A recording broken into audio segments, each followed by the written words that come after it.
Right guys, how's it going? It is Tuesday, the 22nd of December 2020, and you're watching KopTalk.tv. Alright, there's no fucking Egyptians watching, is there?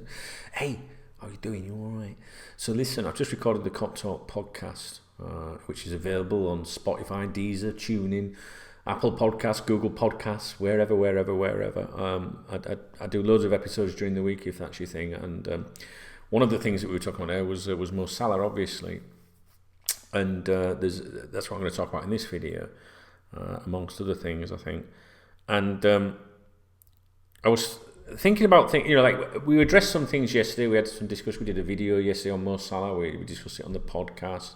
And then last night I hosted, I went live. I don't want to hosted makes it sound like it was a formal thing. No, I just went live on YouTube on this channel, and we were talking about the Mo Salah situation, and I started to think a bit more about it. The Egyptian plan, he's always wanted to, or the suggestion is he's always wanted to finish his career at Real Madrid. It's always Real Madrid they've spoke about, him, people in his homeland, that's always about getting the Egyptian, an Egyptian footballer at Real Madrid. Barcelona's never really been mentioned, by him, by the people associated to him, including his agent or anything. The chatter has always been about, Mo's really got this desire of finishing his career at Real Madrid or whatever. So it's fair play. But like I said yesterday, maybe for it to happen is maybe now or never. Because obviously he's at that age where Liverpool would be, if they're going to sell him now, it makes sense to sell him now because of his resale value. The money that they could get for him now, that'll start to decrease due to his age now. And also the chances of him maybe getting a move to Real Madrid will decrease because of his age now. So it really is maybe now or never. But there's one thing that I think that could prevent it. I've been for an haircut today, so you can probably see bits of hair on me. There's one thing that there's one thing that could prevent the whole thing happening, I think, and that is the financial side of things, because of the pandemic. Okay, so it's all very well. He might be like, oh yeah, I really fancy Real Madrid, and Real Madrid really fancy him, maybe, but can they afford him? That's the thing. If Liverpool come up and say, yeah, we want 150 million or whatever, can Real Madrid afford him?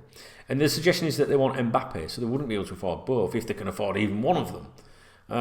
So what I would like to know, maybe you can help me with this, is if you've been following any, because I had a lot of time recently, but if you've been following any of the situations or speculations surrounding Real Madrid and Barcelona and their finances during the pandemic, please do leave a comment under the video for people to read. You might know a little bit more, because I've been under the impression, and people keep saying to me, well, they haven't got money to spend, especially Real Madrid, which we're going to come to some quotes in a minute about. So because that's maybe the case, when Salah sat down to do this interview, where he basically flirted with Real Madrid and Barcelona, I was thinking about it last night. I was like, is that why he's now dropping Barcelona in? Because previously, guys, that's never been a suggestion. So I started to think last night, maybe he and his agent are like, well, yeah, Mo, it'd be great to get you there, but fucking hell, it might be difficult. So maybe we should look at Barcelona as an alternative. So that was one thing, was that I think that's maybe why we've seen Barcelona mentioned, because you don't normally see Barcelona mentioned with him. And you certainly don't normally hear behind the scenes Barcelona mentioned about him wanting to finish his career there. But he did include them as well. So that's just something to think about. And, like I say, maybe he won't be able to get his dream move if the money isn't there from Real Madrid, and maybe he'll stay at Liverpool. Who knows? So lots of things to think about it all. There's a journalist called Alvaro Montero, a Spanish journalist, and he believes that Real Madrid won't make a move for Salah yet, due to their financial issues. So that was something that interested me straight away. I was like, there we go. This is what I'm trying to find out at the moment myself, because I haven't looked into it, guys, what their finances are. And he's quoted as saying, although Mo Salah is an extremely good player, it's almost impossible for him to go to Real Madrid. Madrid have lost 107 million euros because of this coronavirus crisis. So I will say it is almost impossible for Madrid to buy this player in the next window. But let's see what happens in the summer. So first of all, then, I was like, well, what happens in the summer? So if you've got no money in January, a few months later you might have. And I started thinking, well, hang on a minute. If my overdraft is maxed out in January, I can assure you a few months later, it's still going to be fucking maxed out. So I didn't understand it at first, but then I thought, hang on a minute, silly bastard. Maybe they'll sell some players. Maybe that's what he means. But the reason I mention this to you is there is this suggestion here that Real Madrid have taken a massive financial hit, as have many football clubs.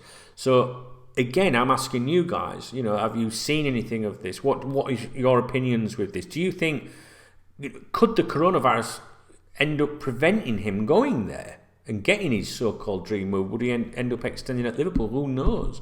I don't want Mo Salah to go. I've had all these Egyptian maniacs in the comments, the last few. You won't see all the comments, because some of them I just kick out.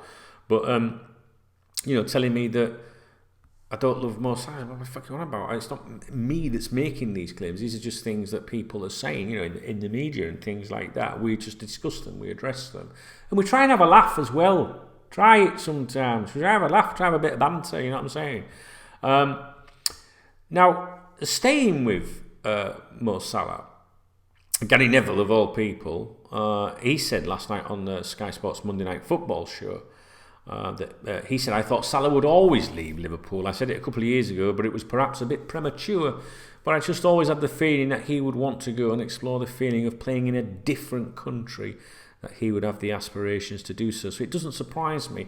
And as much as we're not interested in Gary Neville, I kind of agree what he's saying. I think he's saying the same thing too, that about exploring and the feeling of playing in a different country, aspirations and stuff like that. And that's what I think it is about Mo Salah. I don't, guys, if you ask, I said yesterday, I don't know if I said it on a podcast or a video, but if you ask me, do I think Mo Salah will go in the summer? I'd probably say 51% chance at the moment, 49 the other. I honestly don't know. I don't know which way it could go. I genuinely think that the financial implications of it all completely changed the whole scenario. Because I think if this had happened a couple of years ago, if it was that age back then, for example, okay, I'll reword it. I think if there wasn't the pandemic and clubs were as wealthy and lucrative as things are at the moment, I think it would be an absolute nailed-on cert that Mo Salah would be leaving this summer. Because I think that it works for him because he can fulfil these aspirations. It works for Real Madrid because they've always liked him and they'd like to have a quality, as Rafa Benitez would say, player in his squad. And I also think it works for Liverpool Football Club because he's at that age, now is the time to cash in, reinvest in his squad. To get me drift. So normal circumstances, I think that I would put money on it happening this summer. But I can't. I'm just trying to get my head around what the market is, economy-wise, in terms of what clubs can do in terms of expenditure on players in the summer. So if you've got any, if you've read any articles, I'll be honest with you, when I see these great big articles like that in these posh newspapers, I'm like, I ain't got time for that. I just don't have time for it, guys. And sometimes people say to me, how do you not know that? And I go, because I ain't got fucking time to read it all. So I rely on you guys to help me out as well.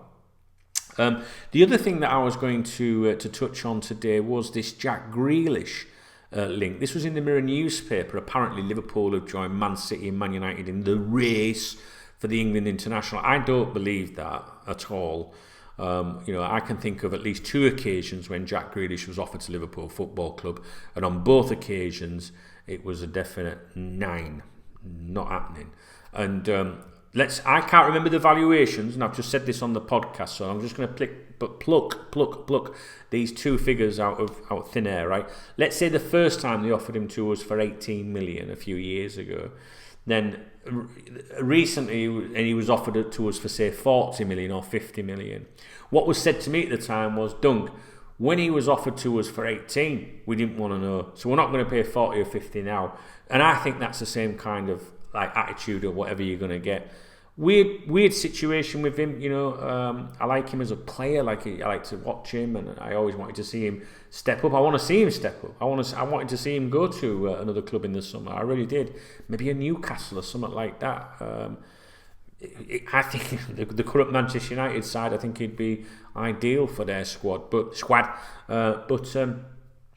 with him seems to come, controversy, and I'm not sure that that's the kind of character that we would want at Liverpool.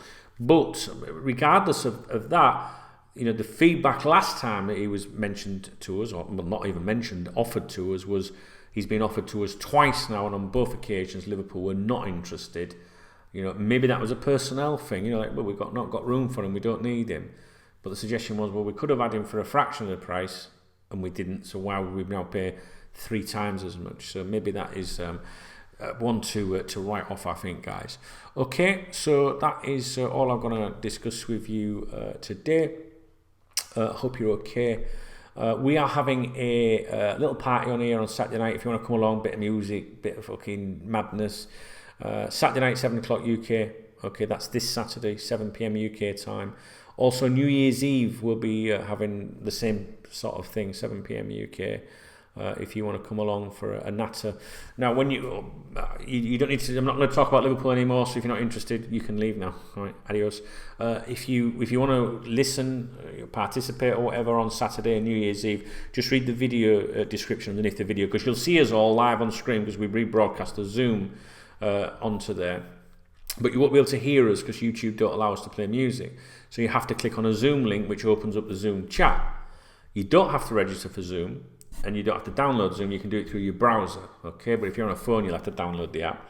And you can just put your YouTube name in, or any name, really, and you can just join the room. So therefore, you can then listen and see what everyone's talking about and all the madness and daftness that goes with it.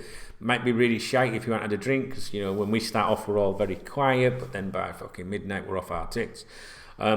You do not have to go on camera. You do not have to speak if you connect to the Zoom. We don't know who you are or where you are. We're going to go by your name, all right? So if you want to spy on us, that's fine. But the other thing is, you don't have to go on camera. And if you get a request pop up that says the host is requesting to turn your camera on or to turn your audio on, you can decline it. It's because the host doesn't know if you want to do that. So you'll be given the opportunity, all right? If you do and the host hasn't asked you, you just use the chat room on KopTalk TV and say, all right, can you request me, can I unmute myself or whatever. That's it, because we still use the chat room. Look, I even did that, to emphasise chatting. We still use the chat room on YouTube as well during the broadcast. And you're more than welcome to come along. It's not clicky. You don't have to be a member. We're just fucking normal people having a laugh during a pretty miserable time, really. So anyway, that's Saturday night and New Year's Eve. If you want to come along and participate. Mark Hughes, who is a member of this YouTube channel and a supporter of my podcast, bought me a bottle of vodka for this Saturday, so that was good of him. So I wasn't sure whether to do on this Saturday, but he was like, "Hey, don't got your bottle in, mate." So I ain't got no choice. So that decided that, guys, it's a good laugh. Come along, you're more than welcome. All right. Other than that, I've got nothing else to tell you. I ain't covered in fucking bits of hair. I've had my Yogi Bear cut. Listen, I hope you're all right. That's it. I plan on being around. If there's something to talk about, I'll be here. All right, guys. I think that's it. Not anything else to talk about. I must update my GoFundMe as well. www.koptalk.us. We got an end of year GoFundMe. Someone contributed to it yesterday. I need to acknowledge you, so I'm just a little bit behind. I'll do that tonight when I'm chilling. And if you like the channel, give me a thumbs up. Join the channel. If you're on an iPad or an iPhone, then you have to use a web browser, I think. But anybody else, I'd love you to support me. And we've got a good little family here, and I really appreciate the support just from watching my videos, whether you're a friend or foe. All right, guys, take care. I'll catch up with you with tomorrow, maybe, if there's something to talk about.